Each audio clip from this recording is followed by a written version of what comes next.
Hi friends, welcome to మీరు చూసారా channel. నేను మీ జ్యోతి. ఈరోజు ఇంట్లోనే ఈజీగా క్రిస్పీగా ఉండే రైస్ ఫింగర్స్ని ఎలా తయారు చేసుకోవాలో నేను మీకు ఈ వీడియోలో చూపిస్తానండి. ఇవి చాలా రుచిగా ఉంటాయి, నెల రోజుల పాటు నిల్వ ఉంటాయి. చిన్నపిల్లలు అయితే మరీ ఇష్టంగా తింటారు. మీరు కూడా ఒకసారి ట్రై చేయండి. ముందుగా ఒక గిన్నె పెట్టుకొని అందులోనే ఒక కప్పుతోటి బియ్యం పిండి వేసుకోవాలండి.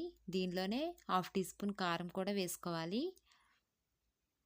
1/2 టీ స్పూన్ ఉప్పు కూడా వేసుకోవాలండి. జీలకర్ర కూడా 1/2 టీ స్పూన్ వేసుకోవాలి. 1 టీ స్పూన్ పెరుగు కూడా వేసుకోవాలి. కరివేపాకు కూడా చిన్న చిన్న ముక్కలుగా కట్ చేసి వేసుకోవాలండి. వీటన్నిటిని మొత్తంగా కలుపుకోవాలండి. పెరుగు మొత్తం మిశ్రమం మొత్తం ఇంకేలా కలుపుకోవాలి, ఉండలు లేకుండా కలిపి పెట్టుకోండి. ఇక్కడ పిండి తక్కువ తీసుకోవడం వల్ల ఉప్పు కారం తగ్గించానండి నేను. మీరు ఎక్కువ పిండి వాడినట్టయితే ఉప్పు కారం తగినంత వేసుకోండి. ఇలా కలిపి పెట్టుకోవాలి. ఇప్పుడు ఒక పాన్ పెట్టుకొని అందులోనే ఇందాక మనం బియ్యం పిండి ఏ కప్పుతో అయితే తీసుకున్నామో అదే కప్పుతో వాటర్ కూడా తీసుకోవాలి. 2 టేబుల్ స్పూన్ల ఆయిల్ కూడా అందులోనే వేసుకోవాలండి. ఇవి బాగా మరగాలి.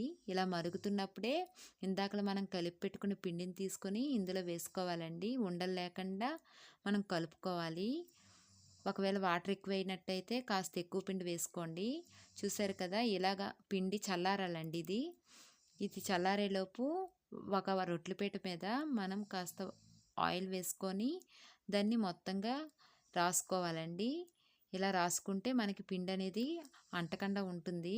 దాని మీద ఇందాక మనం చల్లార్చుకున్న పిండిని బాగా కలుపుకోవాలండి. కలుపుకొని ఇలా నేను ఫింగర్స్లా తయారు చేసి పెట్టుకున్నాను.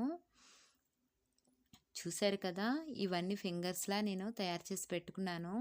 ఇలా 2 ప్లేట్లు వచ్చాయండి నాకు.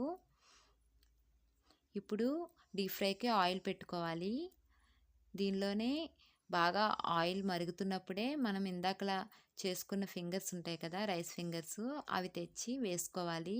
వేసుకున్న వెంటనే కలపకండి, అవి కాస్త వేగాలి, లేకపోతే విడిపోతాయండి. జాగ్రత్తగా చూసుకోండి. మీడియం ఫ్లేమ్ మీద పెట్టి వేయించుకోవాలి. కాస్త గోల్డెన్ కలర్లో వచ్చినాకే మనం గరిటెతో కలపండి. చూసారు కదా, ఇలా గోల్డెన్ కలర్లో రావాలి.